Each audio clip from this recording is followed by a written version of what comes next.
22 मई 2025 को हुई। जिस दिन हत्या हुई थी उसी दिन रात को एक सुरक्षा मीटिंग की गई थी जम्मू कश्मीर में। ये पूछ रहे थे, कोई गए नहीं, सिर्फ राहुल गांधी गए। अब आपकी आंख कौन से चश्मे से देख रही है मुझे मालूम नहीं माननीय अध्यक्ष जी। 1 बजे हमला हुआ, मैं 5:30 बजे श्रीनगर में उतर चुका था। माननीय अध्यक्ष जी, अरे सुनो सुनो, मैं बताता हूँ ना 22 में, सुनो ना प्लीज, धैर्य रखकर सुनो। हमने आपको नहीं टोका है, सुनना पड़ेगा भाई, ऐसे नहीं चलेगा। माननीय अध्यक्ष जी, नहीं, पर बैठे बैठे मत बोलिए आप भी। माननीय अध्यक्ष जी, एनआईए ने पहले से ही इनको, जिन्होंने आसरा लिया था, वो लोगों को गिरफ्तार कर रखा था। उनको खाना पहुंचाने वाले लोगों को अपने कब्जे में रखा था। तो जब आतंकवादियों के शव श्रीनगर आए, इनसे पहचान कराई गई। 4 लोगों ने पहचान लिया, यही 3 लोग थे जिन्होंने पहलगांव में आतंकी घटना को। मगर हमने इस पर भी भरोसा नहीं किया मान्यवर, कोई जल्दबाजी नहीं की। हमने जो आतंकी घटना स्थान से कारतूस मिले थे, वो कारतूस का एफएसएल रिपोर्ट पहले से करा कर रखा था और चंडीगढ़ सेंट्रल एफएसएल के अंदर बैलिस्टिक रिपोर्ट के आधार पर उनका रिपोर्ट तैयार था। जब ये कल आतंकवादी मारे गए, इनकी 3 राइफलें पकड़ी गई। एक M9 अमेरिकन राइफल थी और 2 AK-47 राइफल थी। जो कारतूस मिले थे वो भी M9 और AK-47 के भी थे, मगर हमने इससे भी संतोष नहीं माना। ये राइफलों को एक विशिष्ट विमान के द्वारा कल रात को 12 बजे चंडीगढ़ पहुंचा गया और पूरी रात फायरिंग कर इसके भी खाली खोखे जनरेट किए गए। 2 खोखों का मिलान किया गया, राइफल की नाली और निकले हुए खोखों का भी मिलान हो गया। तब ये तय हो गया कि इन्हीं 3 राइफलों से हमारे निर्दोष नागरिक मारे गए। और मान्यवर, आज मैं सदन को बताते हुए बहुत खुश हूं। मोदी जी ने ऑपरेशन सिंदूर कर आतंकवादियों को, जिन्होंने आतंकवादियों को भेजा था, उनके आकाओं को जमीन में मिलाने का काम किया था। सेना और सीआरपीएफ ने वो आतंकवादियों को भी समाप्त कर दिया। और मान्यवर,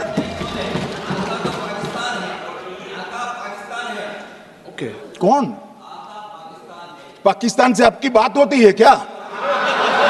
अरे बैठ जाओ भाई।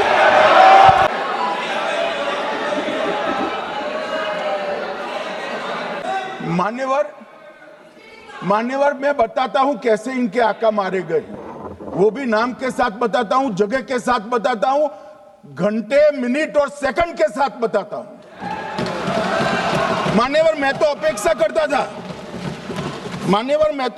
करता था कि जब एक सूचना सुनेंगे, पक्ष विपक्ष में खुशी की लहर दौड़ जाएगी, मगर ये स्याही पड़ गई इनके चेहरे। ये क्या है मान्यवर, किस तरह की पॉलिटिक्स? भाई आतंकवादी मारे गए, आपको इसका भी आनंद नहीं है?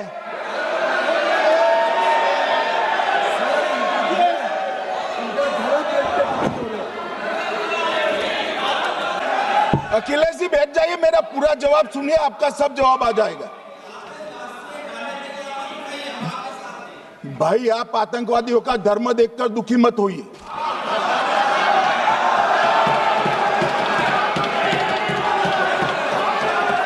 अखिलेश बैठ जाइए यार।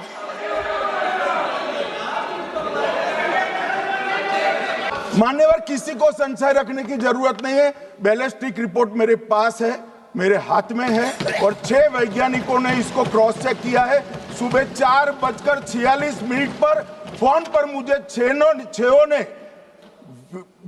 वीडियो फोन पर कहा है कि 100% वही गोलियां हैं जो वहां चलाई। कल पूछते थे कहां से आए, कहां गए, किसकी जिम्मेदारी है। भाई जिम्मेदारी हमारी ही है, हम सरकार में हैं, हमारी ही जिम्मेदारी है। मगर मैं पूछता हूं जब आप सरकार में थे तब क्या क्या हुआ था, इसकी जिम्मेदारी किसकी थी और क्यों निर्वहन नहीं किया, वो भी बाद में पूछूंगा, जरा धीरज से सुनना। मगर मान्यवर मुझे एक बड़ा दुख हुआ, कल इस देश के पूर्व गृह मंत्री चिदंबरम जी ने सवाल उठाया कि क्या प्रूफ है कि ये आतंकवादी पाकिस्तान से आए, और मान्यवर ने कब उठाया, जब संसद में चर्चा होने वाली थी। क्या कहना चाहते हैं चिदंबरम साहब, किसको बचाना चाहते हैं, पाकिस्तान को बचाकर आपको क्या मिलेगा। वो ये कह रहे हैं कि और क्या है, मत जवाब दो।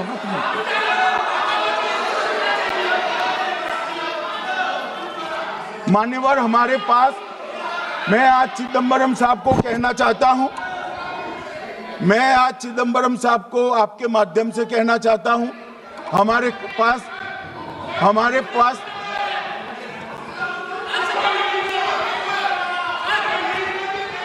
मान्यवर हमारे पास प्रूफ है, वो भी मैं सदन के सामने रखना चाहता हूं कि तीनों पाकिस्तानी थे। 3 में से 2 के पाकिस्तान के वोटर नंबर भी आज हमारे पास उपलब्ध है। मान्यवर ये राइफलें हैं, ये राइफलें भी हमारे पास उपलब्ध है। इनके पास से जो चॉकलेटें मिली हैं, वो चॉकलेटें ढोक में से मिली, वो भी पाकिस्तान की बनाई हुई चॉकलेट है। मान्यवर ये कहते हैं कि पाकिस्तानी नहीं थे, इसका मतलब पूरी दुनिया के सामने इस देश का एक पूर्व गृह मंत्री पाकिस्तान को क्लीन चिट दे रहा है।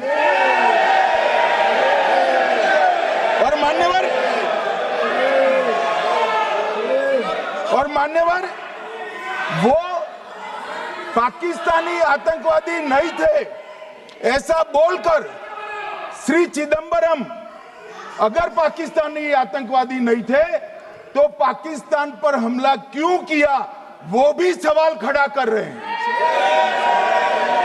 मान्यवर आज पूरी दुनिया ने हमारे संसद सदस्य गए थे, स्वीकारा था कि हमला पाकिस्तान ने किया है, और इस देश का गृह मंत्री जो कांग्रेस पार्टी से आता है वो कहता है कि क्या सबूत है। अरे मुझसे मांगते, मैं दे देता, टीवी से मांगते हैं, पूरी दुनिया के सामने उजागर करते हैं, सख्त सुबह खड़ा करते हैं। पाकिस्तान को बचाने का इनका ये षड्यंत्र आज 130 करोड़ लोग जान रहे हैं। बच नहीं पाओगे आप लोग, बच नहीं पाओगे। मान्यवर मैं आपके माध्यम से कहना चाहता हूं, थोड़ा धैर्य रखे भैया, अभी तो शुरू हुआ है, मैं आज बताना चाहता हूं कि सीसीएस की 23 अप्रैल की मीटिंग में क्या हुआ। सबसे पहला कांग्रेस पार्टी का ब्लंडर था सिंधु जल संधि, इसको स्थगित करने का काम नरेंद्र मोदी जी ने किया। हमने अटारी के माध्यम से एकीकृत जांच चौकी जो चलती थी उसको बंद कर दिया। पाकिस्तानी नागरिकों के सार्क वीजा को सस्पेंड कर सभी को वापस पाकिस्तान भेजने का काम किया। पाकिस्तान स्थित उच्चायोग ने रक्षा, सैन्य, नौसेना के सलाहकारों को अवांछनीय व्यक्ति घोषित किया, संख्या को 55 से घटाकर 30 किया, और सीसीएस ने ये संकल्प लिया कि जहां पर भी ये आतंकवादी छुपे हैं उनको और उनकी ट्रेनिंग करने वाले अड्डों को सेना, पुलिस, सीआरपीएफ, बीएसएफ उचित जवाब देगी। गोगाई जी कहते थे मोदी जी 24 को पहलगाम जाने की जगह बिहार गए। सुनो यार, मान्यवर मोदी जी जब ये पहलगाम घटना हुई यहां नहीं थे, विदेश में थे। आने के बाद तुरंत सीसीएस बैठक की, और मोदी जी जिस दिन बिहार गए उस दिन पहलगांव में कुछ नहीं, कोई नहीं था, सिर्फ राहुल गांधी थे। सारे लोग चले गए थे, सारे लोग वहां से अपने अपने ठिकाने पर चले गए थे। मगर इन्होंने एक बात कही, उस पर मेरी आपत्ति है मान्यवर। उन्होंने कहा 24 अप्रैल को चुनावी भाषण किया। मान्यवर, देश का नेतृत्व करने वाले देश के प्रधानमंत्री की फर्ज होती है कि देश की संप्रभुता पर, देश के नागरिकों पर अगर ऐसा जघन्य हमला होता है तो जनता की भावनाओं के अनुरूप जवाब देना चाहिए। मान्यवर, मैं आज आपकी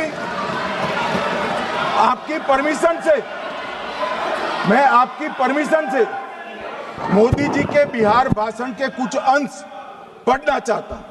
कोट अनकोट है। 22 अप्रैल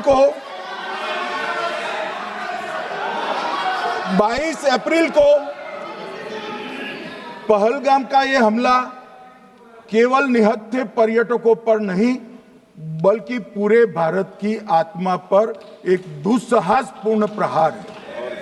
आतंकवाद के प्रति दृढ़ और कड़ा रुख, आतंकियों और इसके हमले की साजिश रखने वालों की कल्पना से भी बढ़कर उनको सजा दी जाए।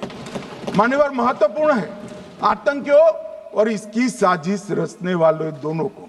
आतंकियों की बची खुची जमीन भी मिट्टी में मिलाने का समय आ गया है। 140 करोड़ भारतीय इस बात के लिए एकजुट है कि आतंक के आकाओं की कमर तोड़ दी जाएगी। भारत हरेक आतंकवादी और उनके समर्थकों की पहचान करेगा, उनका पता लगाएगा और उन्हें दंडित करेगा। आतंकवाद कभी भी भारत की आत्मा नहीं तोड़ पाएगा। न्याय सुनिश्चित करने का मैं हर संभव प्रयास करूंगा। अनकोट। अब इसमें किसी को चुनावी भाषण दिखाई पड़ता है तो उसकी समझ शक्ति पर बहुत सारे सवालिया निशान लग जाते हैं। ये चुनावी भाषण नहीं है, आतंकवाद के खिलाफ लड़ने का 140 करोड़ भारतीयों का प्रतिघोष है जो मोदी जी ने वहां दिया। इनको चुनावी भाषण दिखाई पड़ता है। जैसे चश्मे होते हैं ऐसी ही दृष्टि होती है।